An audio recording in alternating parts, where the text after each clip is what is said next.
What's up, everybody? Still in the build for the YD-2S Plus kit, two-wheel drive, rear-wheel drive, 1/10 scale drift car kit from Yokomo. This video, we are going over the transmission assembly. So a lot of bearings, a lot of gears. We already built the differential, so that's ready to go in. But I'm gonna do this video kind of dedicated to getting the transmission assembled. It can be somewhat more of a daunting task than the rest of the kit, just because there's so much going on with all the gearing and bearings and stuff, but we're gonna get it handled.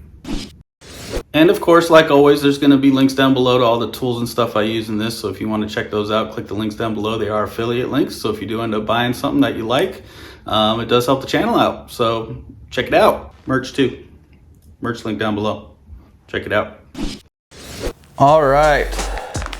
It is transmission time. This is step 4 in the build of, or bag 4 rather. Guess it's also step 4. Bag 4, step 4, whatever. YD-2S Plus kit build.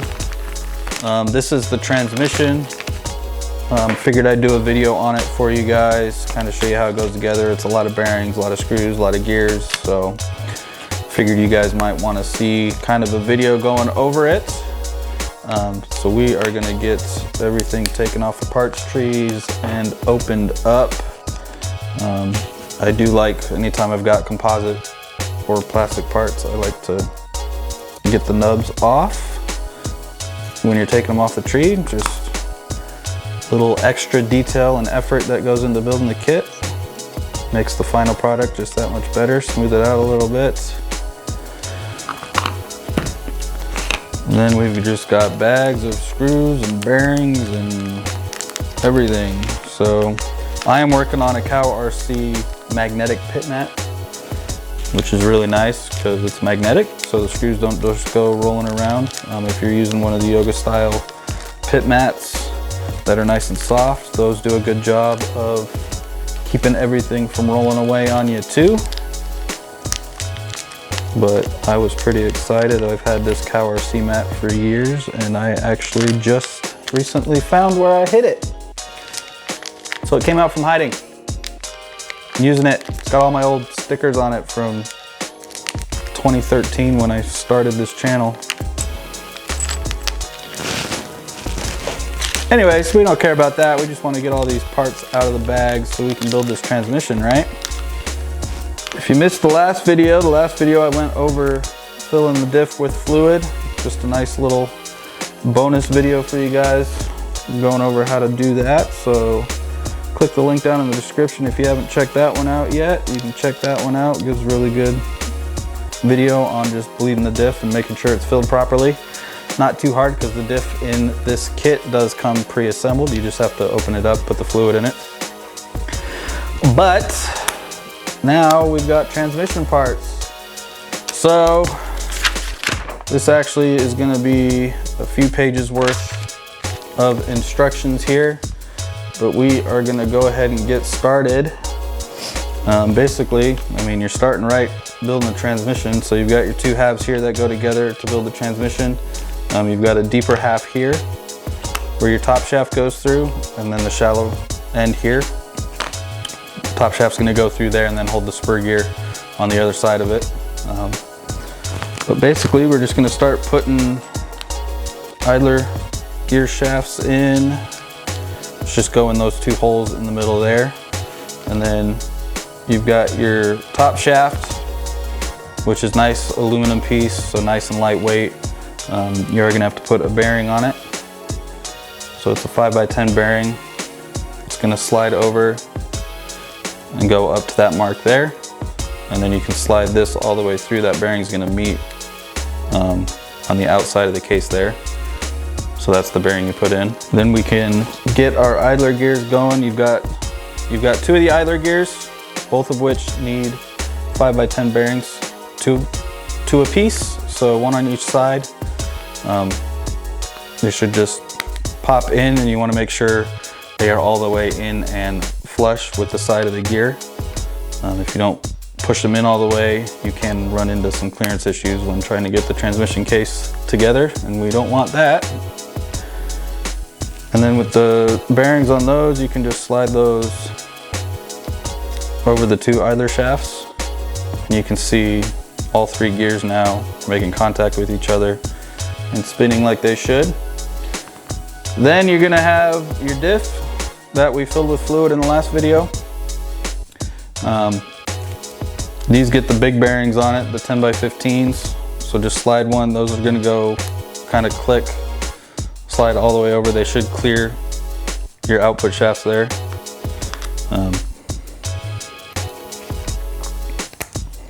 Your drive cups, so they should clear that and they should sit all the way flush against the case of the diff itself. And this really is not gonna, it's a gear diff, a fluid diff, so it's not gonna matter what orientation you put it in the case. So you can just slide that in, and then the bearings are actually gonna slide in and slot into their home in the side of the case. So you can just slide that on in. I'd have to push it a little. Actually, these are clearanced really well. So they just slide in nice and easy. The machining on the case was really good, but you can see the gears kind of sit flush there, which is what you want. That's how you know it's all the way in. And then we are ready to put the other half of the case on. So that's pretty simple, no washers or anything, just put the other half of the case on. Everything should slide in and the case should sit flush with each other. That way you know everything's sitting flush. However, we do not want to forget this bearing here. It's a bearing on the other end of the top shaft, which is going to slide in to its respective home on the other side of the transmission housing. And with that in there, no slop and everything's spinning. So now we have the task of going around and putting all the screws in. So you are going to have to mate up the motor mount when you're doing this. So that's going to go on the output shaft side here. All the screws holding the case together are going to be on the opposite side. And it looks like they are M3x12s. So just get all your M3x12 button heads. Looks like 7 of them. 2, 3, 4, 5, 6, 7. Yay, I can count to 7. And just work all those in. It's gonna show you a pretty good diagram where to put all the screws. So you can just follow that diagram around. I don't like to tighten anything up until I have all of the screws in. That way you know everything is clearance right. Then you can actually, all the holes are lined up. And then we can go back around and tighten them down. If you are using an electric driver like this, just be careful that you don't have the clutch torque setting on it too tight or too high. You don't want to strip these out. This one's gyroscopic, so I can kind of feel it with my hand and just kind of know by feel where it's at before the clutch kicks in. But you do want to be careful. Last thing you want to do is strip out your new parts, right? And if you want to run them all the way in with, or run them close to all the way in with one of these and then tighten them down by hand, you can do that too. But I got all the screws in, so I'm just going to go around and cinch them all up. Again, they don't need crazy torque on them. When you start to feel the tension tighten up, you can just go ahead and stop. This is just holding the halves together and keeping them from separating, so they don't need to be super crazy tight.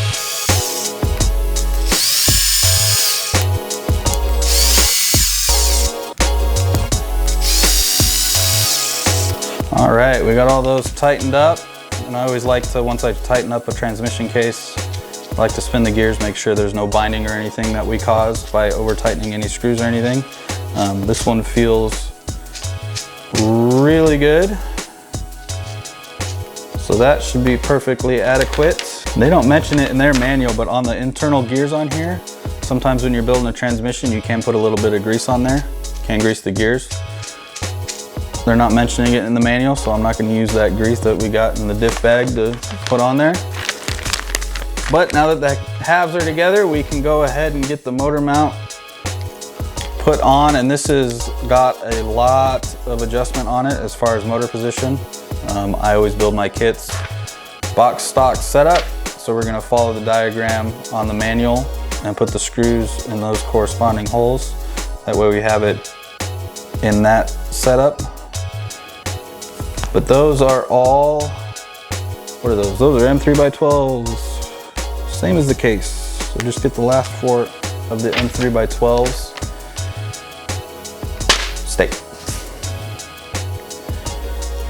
And then line up your first hole where you want it for the motor position. And you can get it started. Looks like that's the position we're gonna be doing for box stock setup. And again, I'm just gonna start all the screws, and then when I get all 4 in, we'll go ahead and tighten them down.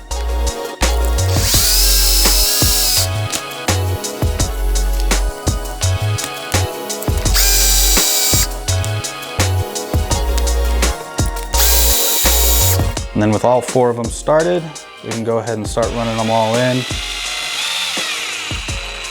Snugged up, nice and tight. Again, not going too crazy because they are being threaded into the composite of the transmission housing. So we don't want to strip that out, but we do want a good grab on this because it is the motor plate, which is a nice aluminum piece. So we got that on there, all tightened down. Now we're going to go ahead and put the spur gear and hub together. We're going to mount the spur gear first to the hub. So you've got the hub here, it's this red piece in my particular case because this is the red version of the kit. But you can see it's double-sided there. You've got the slot here where the pin is going to go. So this side is going to go towards the transmission, and this other flat side here with no slot is going to be the side that the spur gear slips onto.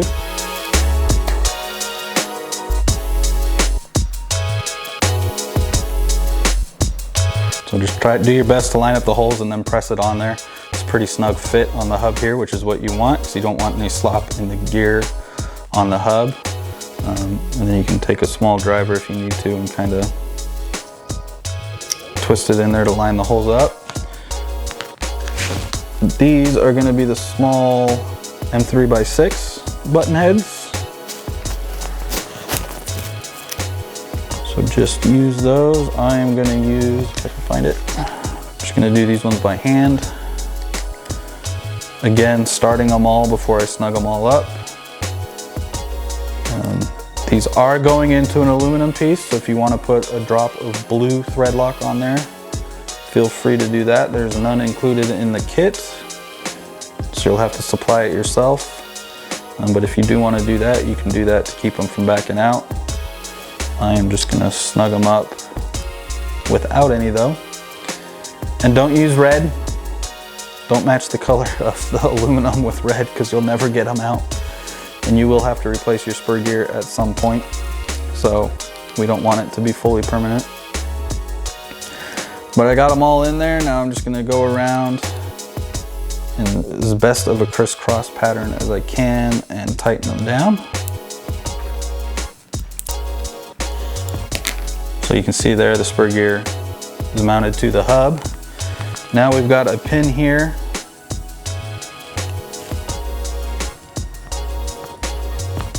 that needs to slide through, so you've got the hole here and then you've got the flat spots. So slide the pin through the hole. The flat spots are going to hold the set screw that we are going to put into the hub here. So there's a hole there. That's where the set screw is going to go. And again, you can use some blue thread locker if you want. I am not going to. I'm opting out. I don't read Japanese, so maybe that's what it's saying in the kit is put that on there. You guys can use Google Translate to translate that how you want to. But just make sure this is fully seated on the hub. Should almost be flush with the top shaft, the hub and the top shaft there. Make sure it's fully seated and on the pin. Make sure the pin didn't fall out on you or anything. And then just snug that set screw up. It's gonna go into one of those flat spots, so you're gonna get a nice grab. And that is going to allow everything to spin in unison. And that is essentially what it should look like with the spur gear on it. Now next, they're gonna tell you to mount your motor. I'm not doing that yet. I'm doing the electronics after the kit is fully built. But if you have your electronics with you, motor and everything, you can go ahead and mount that up now. That will be some M3, what are they calling? M3x6s with some washers. So I'm gonna set those to the side for now, since I will be using those at a later point. But you can set that here and then adjust your gear mesh. You can see it's slotted, so you'll have some movement in the motor. You want to set your gear mesh properly. This is 48 pitch gearing, so it's pretty easy to set the mesh on it. If you're not familiar with how to do that, the best way is just put a post-it note between it, a single layer of paper, jam it together, and then rotate it to get the paper out. That's going to get you pretty close to what you want. Otherwise, if you have experience with it, you can go by feel. You just want a little bit of slop. You don't want it fully tight because you're going to overheat your motor, and that's never a fun day. So, motor, pinion gear. The pinion gear it comes with is a 20 tooth. And again, I will be putting that on later when I put the motor in. So I'm just going to put the set screw in the pinion and set that off to the side with the motor mount screws. And then we're basically ready to put the transmission assembly into the vehicle. So mount it to the chassis. You can see this is where the chassis is at the current point. We've got the steering rack up front, battery hold downs. The transmission's gonna sit back here. So mounting it in here, you've got these two holes in front of your rear brace, your rear hinge pin brace, and then the two sets of holes behind it. That's essentially where it's gonna mount, and then the spur gear will kind of line up with the slot in the chassis here, and that'll give it the clearance it needs so it's not rubbing on the chassis or anything. But those are M3x10 of them, and you need 6 of them, which they are the countersunk ones because they're going into the bottom of the chassis. But M3x10 times 6, which is what you should have left if you've been following along properly, because we haven't used any of them yet. And then you can just line this up and start screwing. And again, I am just going to get all of them started. And I like to start at opposite corners, that way it kind of lines everything up.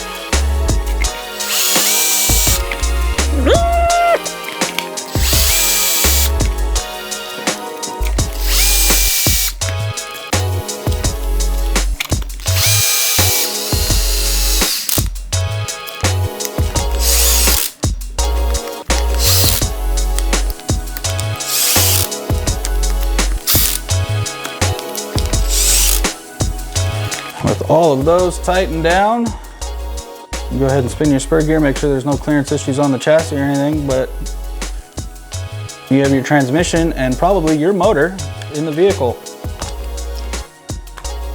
And then the next step after that was just getting into the battery brace and everything. But we are gonna end that video here. That was the transmission assembly for the YD-2S Plus kit. And it is in the vehicle. So, not too daunting with tasks, but there are a lot of gears and a lot of bearings to go over. But once you get the case together with all the insides in, it's pretty much just working like the rest of the vehicle, just screwing stuff down. So thanks for watching. Stay tuned for more.